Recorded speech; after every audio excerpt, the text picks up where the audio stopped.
할렐루야, 주님을 찬양합니다. 오늘도 여러분과 여러분의 가정에 큰 은혜가 넘치기를 예수님의 이름으로 축복합니다. 6월은 나라와 민족을 생각해야 하는 그런 달이죠. 예수님의 정신이 제일 잘 나타나는 것이 어디냐? 이렇게 보면 복음서를 읽어야 되겠지만 그 중에서도 산상수훈을 읽으면 하나님 나라의 백성들이 어떻게 살아야 되느냐, 그런 아주 쉽고도 큰 원칙이 선포되어 있고, 또 그 다음에 하나님께서 보내신 예수님이 우리에게 가르친 주님의 소원이 무엇인가, 우리가 어떻게 기도하며 살아야 되는가 하는 아주 모범적인 기도를 가르쳐주셨는데 그게 주기도문입니다. 그래서 이 주기도문을 우리가 가정의 달, 지난달 전에부터 생각을 시작했는데 오늘 다시 이어서 생각을 하려고 하는 것이죠. 그래서 기도를 가르쳐 주세요. 그러니까 제자들에게 이렇게 기도하라 그러면서 시작되는 것이 이제 주기도문입니다. 그래서 이 주님의 자녀들이 이제 하늘에 계신 우리 아버지요, 아버지 이름을 거룩하게 하옵시며, 이름이 거룩해야 됩니다. 그 다음에 이제 나오는 조항이 아버지의 나라가 오게 하시며, 이렇게 되어 있어요. 옛날 번역에는 나라에 임하옵시며 이렇게 되어 있어요. 지금 주격 토시가 옛날에 이루도 썼나 봐요. 그래가지고 나라가 아니고 나라에 임하옵시며 이렇게 번역되어 있는데, 그 나라는 하나님의 나라를 말하는 것이거든요. 또 아버지 하나님의 나라입니다.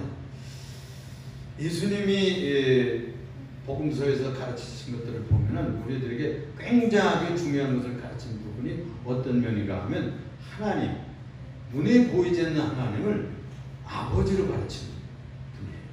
구약 성경에는 아버지라고 되어 있는 데가 몇 군데 없어요. 그런데 여기에 아버지라고 늘상 가르쳤어요. 그래서 나의 아버지 곧 너의 아버지, 너희가 기도할 때는 아버지라 부르짖느니라.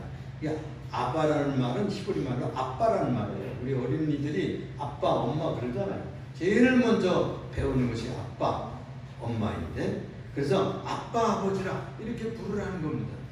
그러면 이 아빠는 여러분, 우리 지금 사회적인 지금 오늘날의 한국의 통념으로 보면 대개 따님들이 아버지를 부를 때 아빠 그렇게 부르더라고요. 그렇죠? 다 커서도 그렇게 부르더라고요. 그건 멀면 그렇게 부르지 않습니다. 며느님들은 아빠라고 부르지 않아요. 법적인 관계거든요. 그래서 아빠라고 부를 수가 없어요. 그런데 딸들은 아빠라고. 그런 것처럼 하나님을 아빠라 부르는 것은 굉장히 가깝게 느껴지도록 가르쳐. 그러니까 요즘에는 저희 며느리 이제 큰 며느리 하나 들어왔어요. 근데 아버님이라고 해요. 불러줬으면 좋겠는데 요즘 며느리들이 아빠라고 부르는 며느리들도 있어요. 그러니까 가깝게 느껴질수록 그렇게 부를 수가 있는 것이죠. 그런데 대개는 아버님, 아버지 이렇게 부릅니다.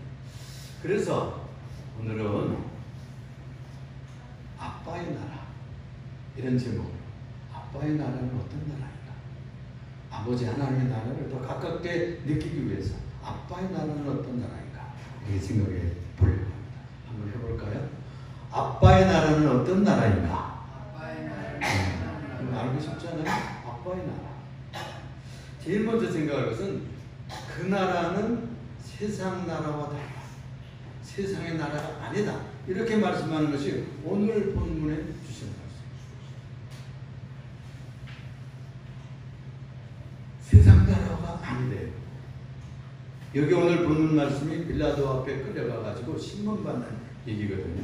34절은 예수께서 대답하시되 이는 네가 스스로 하는 말이냐, 다른 사람들이 나에 대하여 네게 한 말이냐, 빌라도가 뭐라고 부르는가 하니 네가 유대인의 왕이냐 라고 질문을 했어요. 그러니까 주님께서 그렇게 대답을 하시는 거예요.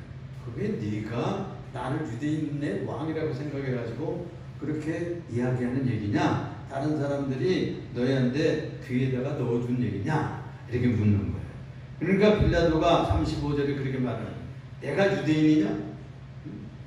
나는 유대인이 아니지. 네 나라 사람들이, 네 대제사장들이 너를, 네가 유대인이 왕이라고 주장한다고 그래가지고 너를 나게 넘긴 게 아니야. 그러니까 예수님께서 내 나라는 세상에 속한 것이 아니라 그렇게 잘라서 말씀하시는 거예요. 그러니까 하나님의 나라, 아버지의 나라, 예수님이 건설하려는 그 하나님의 나라는 세상 나라하고 질적으로 다르다는 것이죠. 그래서 빌라도 신문에서 그것이 자기의 품었던 그 뜻이 드러나게 되는 것입니다. 내 나라는 여기 속하지 않다. 사도행전 1장 6절에 볼 것 같으면 제자들이 말이에요. 묻는 거예요. 그들이 모였을 때에 이스라엘 나라를 회복하심이 이때입니까? 라고 물었어요. 부활하신 예수님이 나타나에 오셨으니 얼마나 신나겠어요. 죽었던 예수, 십자가에 땅땅 못 박혔던 예수, 사흘 전에 분명히 자기들이 시신을 내려다가 안장했었잖아요. 그런데 그분이 살아왔어요. 그러니까 기절초풍 아니죠. 10명이 문을 닫고 숨어 있다가 예수님이 나타났으니까 귀신이 나타난 줄 알았죠. 그런데 예수님은 자기의 손을 내밀고 옆구리를 내밀면서 자기 예수 육신으로 부활하신 것을 보여주신 거예요. 그러니까 야, 이제는 정말 예수님이 오셔서 이 나라를 독립시키고 이 유대 나라를 뒤집고 로마 사람을 내몰고 정말 왕이 되시려나 보다, 그렇게 생각해요. 그래서 이스라엘 나라를 회복하시면 이때입니까? 그렇게 얘기하는데 예수님이 이렇게 얘기하십니다. 그것은 너희가 알 바가 아니오. 잘라서.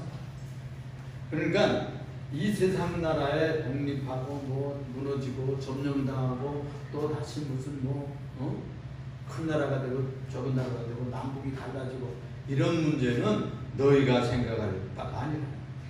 그러니까 제자들은 지상 나라를 생각했는데 예수님은 지금 하나님의 통치를 얘기하고 있는 것입니다. 그러니까 분명히 그분이 지향하는 나라가 방향이 달랐어요. 두 번째로 생각할 것은 하나님의 나라는 아빠가 다스리는 나라. 그때 당시에 카이사르라고 하는 황제가 저 로마를 통치했잖아요. 또 이 유대의 분봉왕 헤롯이 그 지역을 통치하고 있었고, 또 드라고니 지방, 이두메 지방, 거기에 빌립이라는 사람이 통치하고 있었던 것입니다. 그런데 그런 나라의 왕들을 얘기하는 것이 아니고 하나님의 나라가 하나님이 왕 되시는 나라라고 말하고 있는 것입니다. 그러니까 제일 먼저 오셔서 하신 말씀이 회개하라. 그건 방향을 바꾸라, 그런 뜻이에요. 방향을 바꾸라. 삶의 방향을 바꾸라. 회개하라. 천국이 가까워진다. 또 마가복음에서 하나님 나라가 가까워진다. 그렇게 말하고 있거든요. 그렇게 외친 이유가 하나님의 왕 되시는 나라가 지금 오고 있다는 거예요. 지금 점령이 들어오고 있다는 거예요. 그렇죠? 로마 군대가 막 들어올 때는 수십만이 그 유대 나라를 점령에 들어왔던 것입니다. 1950년도에요. 6월 25일 4시래요. 4시. 근데 실제로는 5시라고 해요. 역사가들이 연구해. 5시에 일제히 저 38선을 돌파해요. 인문군대가 쳐들어내고 있어요. 그러니까 차츰차츰 뭐 4월 만에 서울을 정복하고 그 다음에 파죽지세를 내려가죠. 석 달 만에 저 대구 낙동강 전선을 해가지고 곧 망할 줄 알았잖아요. 끝장날 줄 알았어요. 그런데 주의 종들이 기도하고 피난간 주의 성도들이 기도하고 이렇게 하니까 하는 기적같이 유엔군이 파손된 기적을 일으켰어요. 아마 그 안전보장 이사회에서 그 말리크라는 그 소련 대표가 참석했으면 유엔군 참석하지 못합니다. 근데 이상한 일로 말미암아서 그걸 결석해서 유엔군이 파손했잖아요. 자, 이런 지상 나라를 얘기하는 것이 아니라는 거예요. 지금 우리들이 관심이 지상나라. 저희도 지금 기도하기를 남북 통일에 대해서 기도하고 저 민주화되기 위해서 기도하고 그런데 우리의 소원이에요. 그게 우리 지상의 소원이에요. 그러나 하나님의 통치는 그 위에 있습니다. 더 높은 통치를 하고 있다는 것입니다. 바로 그것은 다른 세계관으로 가는 거예요. 이 하나님 나라에 들어간다 그런 말은 다른 세계관을 받아들이는 거예요. 질적으로 다른 지상 나라의 다른 정치적인 그런 통치를 받아들이는 것이 아니고 하나님의 통치를 우리의 삶의 법칙으로 받아들이는 겁니다. 바울사도는 그래서 그것을 천국의 시민권을 가졌다는 거예요. 저희 동생네가 지금 저 삼축에 지금 이사가 있는데 미국에 들어가 살아요. 근데 지금 나와 있는데 2주간 동안 여기 지금 갇혀있어. 코로나 때문에 움직일 수 없잖아요. 자가격리 중에 있습니다. 공무원들만 나오더라고. 나와서 실제로 점검을 해요. 그래서 뭐 그냥 하루에 6번씩 5번씩 쫓는데 그리고 움직이지는 못하는 거예요. 미국의 시민권을 갖고 이 땅에서 국민인데도 불구하고 미국 시민권으로 저기서 살다가 들어왔습니다. 그렇게 관리를 하는 거예요. 대한민국 사람은 그냥 접촉만 안 했으면 자유롭게 지금도 다닐 수 있어요. 마스크만 끼고. 그 시민권을 가졌습니다. 그런데 우리는 하늘의 시민권을 가졌다. 바울사도는 그렇게 얘기했어요. 시편 103편 19절에 보니까 여호와께서 그의 보호자를 하늘에 세우시고 그의 왕권으로 온 만유를 다스리시는도다. 만유를 창조주 하나님이 왕되어서 다스리는 나라입니다. 그러니까 어떤 지역을 인간 왕이 다스리고 대통령이 다스리고 뭐 헌법 해가지고서 조금 이렇게 다스리는 것이 아니고 온 만 우주 만물까지 천군 천사를 보내서 다스리고 하나님의 성령으로 운행하시면서 다스리는 이런 거창한 우주적인 영적인 아주 신명한 초월적인 왕국을 건설하고 이것이 반역한 사단을 내어몰고 이 땅에 내려오려고 지금 역사하고 있는 것입니다. 예수님이 그 나라를 이 땅에 이끌고 내려온 거예요. 그래서 예수님의 메시아를 지상의 왕 노릇하기 위해서 제일 전이대로 내려오신 것입니다. 그래서 시편 75편 7절을 보니까 오직 재판장이신 하나님이 이를 낮추시고 저를 높이신다.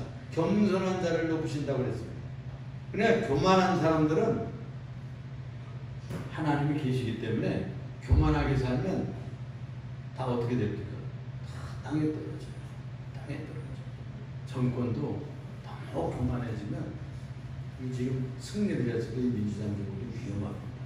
왜 그런가 하면 교만해 진짜. 안 하면 되는데 교만해져. 자신감이 너무 높고 하나님께서 다운시켜요. 내려요. 자리를 좀 낮게 만드셔요. 그리고 겸손하게 살고 거름더미에서 참 비참하게 살고 비천하게 살던 사람들은 이렇게 또 높이 세우시고 하나님께서 다스리기 때문에 그런 일들이 일어난다는 말이에요. 그러니까 하나님이 왕 되시는 증거입니다. 증거예요. 그러면 이 오고 있는 이 아버지의 나라의 특색은 무엇일까요? 특징이 있잖아요. 나라마다 미국의 특징이 있고 또 러시아의 특징이 있고 중국의 특징, 북한 특징이 있어요. 그 나라마다 특징이 있듯이 이 하나님의 나라, 아버지 하나님의 나라는 어떤 특색이 있을까 하는 겁니다. 두 가지로 생각할 수 있어요. 하나는 그 나라는 무엇로 다스리나? 은혜로 다스린다. 은혜의 왕국입니다. 그래서 킹덤 오브 그레이스라고 해요. 은혜로 다스려지는 나라입니다. 그러니까 성령을 통해 가지고 하나님 아버지께서 자녀들이 마음속에 들어와 가지고 은혜로 다스려요. 은혜로 다스려. 지금 미국에 흑인의 폭동이 막 일어날까 봐 트럼프 대통령이 연방 군대를 동원하고 이러다가 좀 잠잠해지니까 다 이제 물러가기 시작했잖아요. 그런 식으로 폭력으로 힘으로 다스리는 게 아니고 은혜로 다스리는 나라가 하나님의 나라. 우리의 마음속에 들어오셔가지고 우리의 마음이 설득하고 허락받아서 들어옵니다. 우리를 감동시키고 우리를 감화시키고 우리에게 믿음을 주셔가지고 우리의 마음속에 성령이 들어오셔가지고 통치하기 시작. 마음을 움직이고 사상을 움직이고 우리의 뜻과 의지를 움직여가지고 우리를 설득하고 감동시켜가지고 이끌어가시는 나라예요. 그냥 뭐 말을 안 듣는다고 그냥 헛소리 치고 그냥 뭐 이렇게 폭력으로 하시진 않아요. 은혜로 가세요. 은혜라는 말은 사랑과 자비로 우리를 다루신다는 뜻이에요. 거저 우리에게 모든 것을 공급하면서 우리를 이끌어 가신다는 뜻입니다. 그러므로 나라가 오게 하시며 이 아빠의 나라가 오게 하시기를 기도할 때 하나님이 은혜로 우리를 다스려 주신다는 특징이 있습니다. 또 한 가지는요, 무슨 특징이 있느냐 하면은 영광이 드러나는 나라입니다. 킹덤 오브 글로리라고 했어요. 영광스러운 왕국입니다. 우리의 마음이 언제 자신감이 있습니까? 대개는 낙심하고 겸손해지고 우리가 부족하면 우리 마음이 가난해집니다. 겸손해집니다. 그렇죠? 그런데 그때 천국이 들어온다고 했어요. 그때 천국이 들어와요. 세상으로 꽉 차 있고 욕심으로 꽉 차 있고 명예심과 자존심과 자긍심으로 꽉 차 있으면 하나님의 다스림이 우리의 마음속에 통치에 들어올 수가 없어요. 그래서 마음이 심령이 가난한 자들을 복이 있나니 천국이 저희 것이다 라고 말씀하시지 않았습니까? 그래서 부자는 천국에 들어가기가 어렵다고 예수님 말씀했잖아요. 한 번은 부자 청년이 왔어요. 공무원이면서 청년이면서 아주 신앙생활도 잘했던 것 같아. 예수님 앞에 나와서 천국 가는 길을 어떻게 하면 되겠습니까? 이렇게 부를 정도면 굉장한 청년 아닙니까? 이 사람이 와서 너무나 사랑스러워서 예수님 보기 사랑스러워가지고 내가 어렸을 때부터 어떻게 살았느냐 물었어요. 계명을 잘 지켜야 되는데 그거 제가 어렸을 때부터 다 철저히 지켰는데요. 너무나 자신감 있게 얘기하는 거예요. 그러니까 예수님이 이렇게 말씀했어요. 내가 한 가지가 다 부족한 것 같다. 정말 그 계명을 완성하려면 네 있는 것을 다 팔렸나. 그래가지고 가는 사람들을 나눠주고 너는 나를 따라오더라. 예수님이 너무 그 청년이 사랑스러우니까 제자를 삼고 싶었던 것 같아요. 사도를 삼고 싶었던 것 같아요. 그런데 이분이 얼마나 이 청년이 아주 부자였던지 근심이 꽉 차서 이 재산을 다 팔아가지고 가는 사람들이 주고 예수님 따르라는 말이에요. 이 일을 어쩌면 좋은가. 예수님 말씀하시기를 그 청년이 근심하며 떠났을 때 부자가 천국 들어가는 길, 약대가 바늘길로 나가는 것보다 얼마나 더 어렵단다 라고 말씀을 했어요.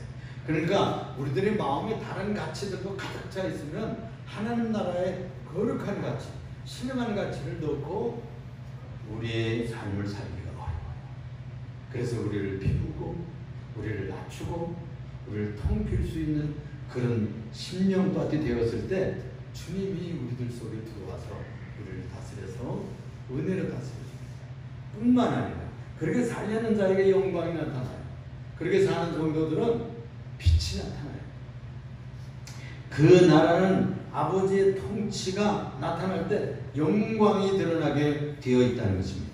믿는 자들의 심령에 시작된 이 나라는 세상 속에 사는 성도들이 그 행실을 통해 가지고 하늘에 계신 하나님께 영광을 돌리게 한다는 거예요. 그 신자들의 삶을 보면 착한 행실이 나타나잖아요. 선하게 살고 부재하고 또 정의로 살고 떳떳하게 살고 진실하고 정직하게 사니까 세상 사람들 보기에 쉽게 얘기하면 저 사람은 진국이야. 저 사람은 틀림없어. 알아보니까 교회 다녀. 교회 집사라. 그러면 자연히 저분이 믿는 하나님 보통 분이 아니구나. 그러니까 믿지 않는 사람들이 하나님 아버지 앞에 영광을 돌린대요. 그것이 산상수훈에서 얘기하는 뜻입니다. 그러니까 우리가 하나님 나라의 통치를 받고 하나님을 왕으로 삼고 사는 사람들은 선행으로 나타나요. 정직으로 나타나요. 진실한 삶을 살고 거짓말하지 않고 참으로 이웃을 위해서 봉사하며 섬기는 삶을 살기 때문에 모든 사람들이 추앙한다는 거예요. 알아준다는 거예요. 진국이라고 생각하는 거예요. 그러니까 그가 믿는 하나님도 기뻐하는 거예요. 마치 우리 자녀들이 잘 되면 우리 부모들이 영광을 얻는 것 똑같습니다. 그래서 이 하나님의 나라가 오면 교회에도 평화가 오고 가정에도 평강이 오고 샬롬이 온다고 했어요. 이 샬롬이라는 말은 하나님의 왕이 되어서 다스릴 때 일하는 최고의 상태를 샬롬이라고 말합니다. 샬롬. 그래서 샬롬 그렇게 히브리 사람들이 인사를 하거든요. 이 샬롬 그러면은 하나님이 여기 와 계시다 그런 뜻이에요. 하나님이 여기 와 계셔서 그 법을 우리가 지킨다 그런 뜻입니다. 우리는 그의 백성이다. 그의 자녀들임을 공포하는 것입니다. 그래서 그 평안이 너희들 각 가정에 있을지어다. 그의 다스림을 받을지어다. 그래서 예수님께서 제자들을 짝지어서 전도하러 보낼 때마다 그 집집마다 들어갈 때 그냥 들어가지 말고 평안을 빌어라. 그 집이 평안을 얻을 수 있으면 그 평안이 그 집에 머물지만 그 평안이 그 집에 머물 수 없으면 너에게로 다시 돌아오리라. 그런 말씀 하시지 않았어요? 그러니까 예수님은 하나님의 평안을 주시려고 하나님의 나라를 거절합니다. 우리가 이 세상에서 그래도 민주화된 나라에 살기 때문에 그래도 이만큼 사는 거예요. 북한 사람들 얼마나 고생합니까? 오직하면 상적 계급의 사람들이 다 이렇게 망명해서 우리 한국으로 들어오겠어요? 또 미국으로 또 들어가겠습니까? 평화의 나라고 평안의 나라고 마음대로 살 수 있으면 마음대로 이사를 못 다녀요. 그 나라는. 거기 평양 시민들이 200만이라는데 거기는 아주 상류계급 뽑고 뽑은 아주 공산주의자들 이 사람들만 뽑아서 큰 시민들을 만들었어요. 말 듣지 않고 또 그렇게 딱 또 환경대로 보내고 시급 지역으로 보내고 이런다는 겁니다. 하나님의 나라의 통치를 받는 사람은 샬롬이 있습니다. 할렐루야. 여러분들 가정에 여러분들의 사업에 평안하게 되고 형통하게 되기를 축원합니다. 그런데 이 세상에는 이 진리와 공평이 사라지고 정의와 자비가 다 사라져서 불의가 팽배하고 불법이 그냥 들끓고 거짓과 사기 그리고 증오심들 미워해 이런 것들이 들끓잖아요. 그런데 주님이 오셔서 다스리면 증오가 사라지고 어두움이 사라지고 그리고 이 모든 거짓과 불법과 불의가 사라진 나라입니다. 이런 나라를 만들겠다. 알렉산더가 다스리던 저 마케도니아 제국의 수도가 아테네잖아요. 그 동리에 그 도시에 누가 살았는 거 아니? 디오게네스라고 하는 철학자, 거짓 철학자가 살았어요. 그런데 이 사람 어디가 집이냐면 통이야, 통. 큰 통인데 그 안에서 자주 나오는 거예요. 그렇게 고생을 하면서 사는데 이 사람은 낮에도 등불을 켜고 다녀. 그러면서 아테네가 어둡다. 이 도시가 너무 어둡구나. 이러면서 돌아다닌다는 거예요. 그러니까 나 알지 못하는 그 뜻을 알지 못하는 천호인데 저거 미쳤네 미쳤어. 이 대낮에 등불을 왜 켜고 다니는 거야? 이 디오게네스의 철학자의 얘기를 소문을 들었던 이 알렉산더 대왕이 한 분은 방문을 했어요. 찾아왔어요. 그래가지고 이 디오게네스 이렇게 말했습니다. 디오게네스요. 그대가 이 짐에게 무엇을 요청할 것이 있으면 요청하시오 하고 자비를 베풀려고 지금 그에게 철학자를 찾아왔어요. 그러니까 이 사람이 아침에 겨우 일어나가지고 옷에서 이를 잡댔대요. 제가 중학교 때 들은 얘기예요. 그런데 왕이시여 딱 한 가지가 있습니다. 이 아침의 빛을 가리고 계신데 조금만 비켜주셔서 이 따뜻한 냄새를 주시옵소서 하겠다는 거예요. 그러니까 다른 거 엄청난 거 뭐 구할 수 있잖아요. 직장 하는 거 주세요. 아 나는 철학자인데 무슨 내가 철학 부분을 맡는 고수의 뭐 어떤 학교의 총장 자리를 주시오. 이렇게 할 수 있었겠잖아요. 근데 그거 하지 아니하고 햇빛 한 조각을 달라고 했다는 것입니다. 그러니까 이 땅에 죄가 왕노릇하고 있습니다. 이 땅은 어둠이 가득 채우고 있습니다. 구원이란 뭐냐? 이 어두운 세상에서 빛의 통치하는 나라, 빛의 진리가 통치하는 나라로 이민 가는 겁니다. 그것이 바로 구원의 역사의 골로새서 1장 13절에 이런 말씀을 합니다. 그가 우리를 흑암의 권세에서 건져내사 그의 사랑의 아들의 나라로 옮기셨으니 그랬어요. 그러니까 증오의 나라에서 사랑의 나라로 가는 겁니다. 어둠의 나라에서 빛의 나라로 가는 거예요. 로마서 6장 12절은 그러므로 너희는 죄가 너희 죽을 몸을 지배하지 못하게 하여 몸의 사역을 순종하지 말고 또한 죽은 자 가운데서 다시 살아난 자와 같이 하나님께 드리며 우리의 몸을 하나님께 드리래요. 너희 자신을 죽은 자 가운데서 다시 살아난 자 같이 하나님께 드리며 너희 지체를 의의 병기로 드리라. 이 개정계획은 의의 무기로 드리라. 그러니까 우리가 정의의 도구로 사용해야 되겠죠. 그래서 우리는 하나님 나라의 백성들이기 때문에. 그러니까 우리가 이 땅의 지상 나라에는 뭐 문 대통령이 대통령이죠. 그러나 우리가 하나님 나라의 이중국적자입니다. 우리가. 그러므로 우리의 왕 그리스도요 왕 대신 여호와 하나님이여 삼위일체 하나님이시기 때문에 그분의 법도를 살아갑니다. 우리는 이 땅의 시민권을 가지고 살지만은 더 높은 시민권도 가지고 있어요. 그래서 이 땅에서 교통법규를 지켜보면 합니다. 그거 100% 지키기가 힘들더라고요. 지키긴 힘듭니다만 우리는 그것도 철저히 지켜야 되지만은 저 하늘의 법칙을 지키면서 사는 것이죠. 이 땅에서 땅의 법칙 겨우 눈 가림하면서 지키며 살라도 되지만은 그보다 더 높은 정직의 법칙, 정의의 법칙, 거룩한 사랑의 법도를 지키면서 사는 수준 높은 성도들인 것을 믿으시길 바랍니다.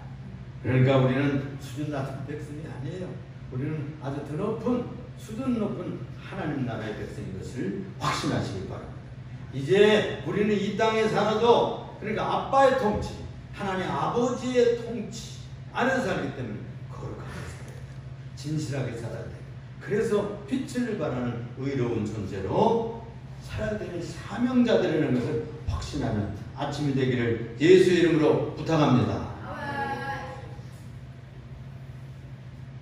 왜 그러면 본성으로 살고 이 세상의 사람들은 아주 본능으로만 살아갈까요?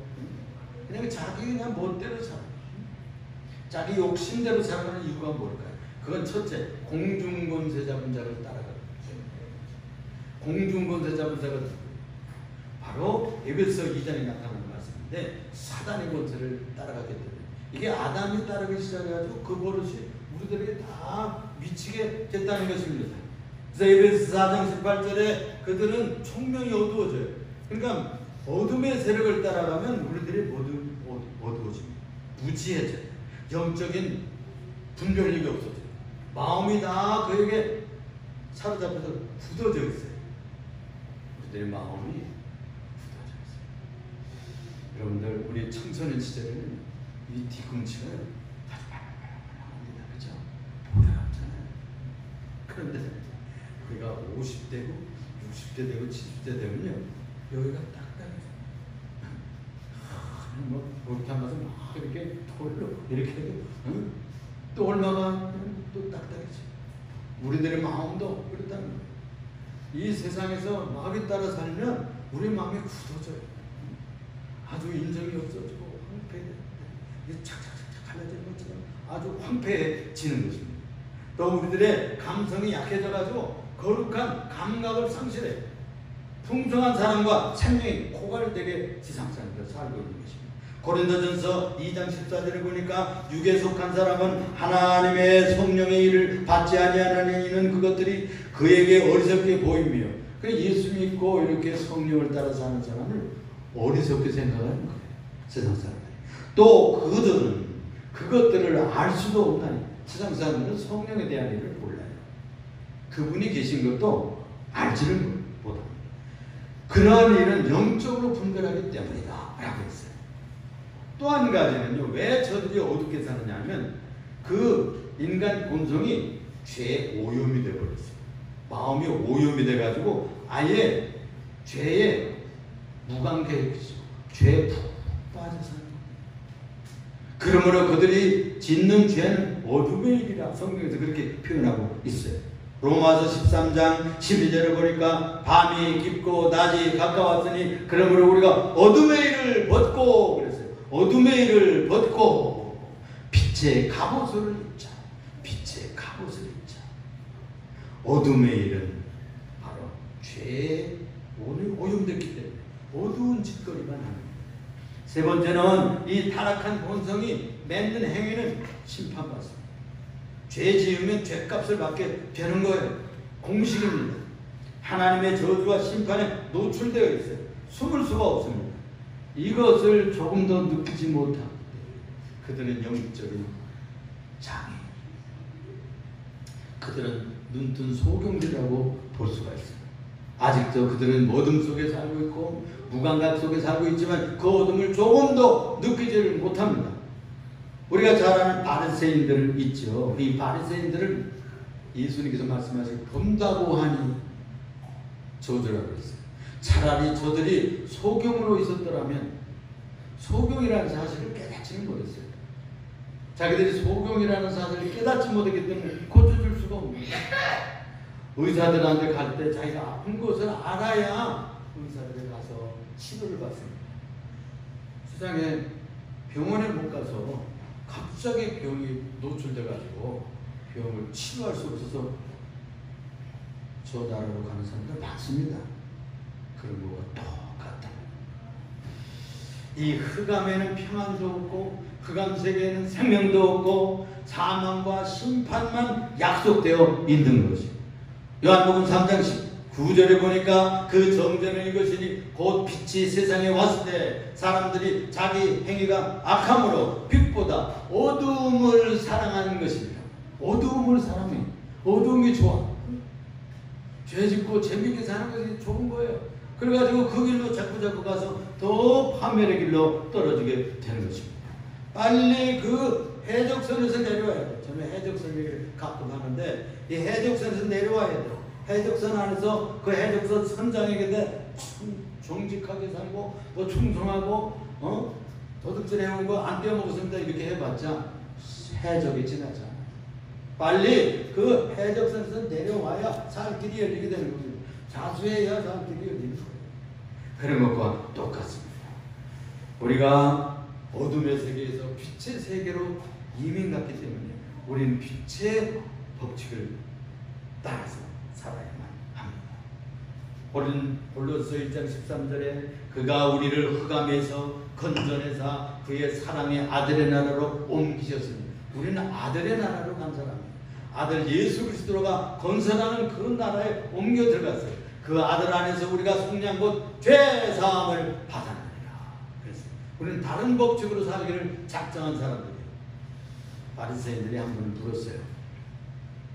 하나님 나라가 어떻게 옵니까? 어디에 임하나요? 그러니까 예수님이 말씀하시기를 하나님의 나라는 여기 있다 저기 있다 하지 못하겠고 너희 안에 있느니라 그런 말씀이었어요.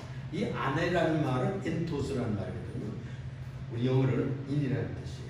근데 이 히브리 말로는 조금 다른 뜻이 또 있어요. 하나는 개인적으로 내 마음 안에 온다. 아까 첫 번에 설명한 거죠. 두 번째로 또 한 가지 뜻이 있는데 어몽이라는 말로 번역할 수 있어요. 무엇과 무엇 사이에 있다는 뜻이죠. 그래서 하나님과 우리들 사이에 하나님이 오시는 거예요.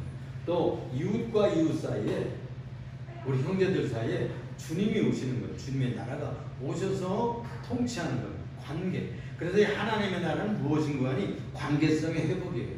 하나님과 우리와의 관계를 회복하고 남편과의 관계를 회복하고 또 형제와의 관계를 회복하는 관계가 회복이 돼야 하나님 나라가 시작이 되는 거예요. 그러면 누가 회복해 주느냐? 예수님이 오셔서 회복해 주는 거예요. 예수님을 믿으면 그 통치법이 들어와서 예수님을 통하여 형제를 봅니다. 예수님을 통해 동생도 보고 예수님을 통하여 부모님도 보고 예수님을 통하여 자식도 보고 남편도 보고 예수님을 통하여 예수님의 안복을 통하여 할 때 남편으로 여겨지게 돼요. 아내로 사랑할 수가 있어요. 자식으로 용서할 수가 있는 거예요. 이렇게 관계성의 회복이 하나님 나라의 회복입니다. 여기 있다 저기 있다 못하겠고 너희 안에서부터 시작된다고 하신 이 진리의 말씀을 꼭 기억하시면서 우리 주님께서 가르치신 하나님 나라가 내 마음속에서 시작돼요.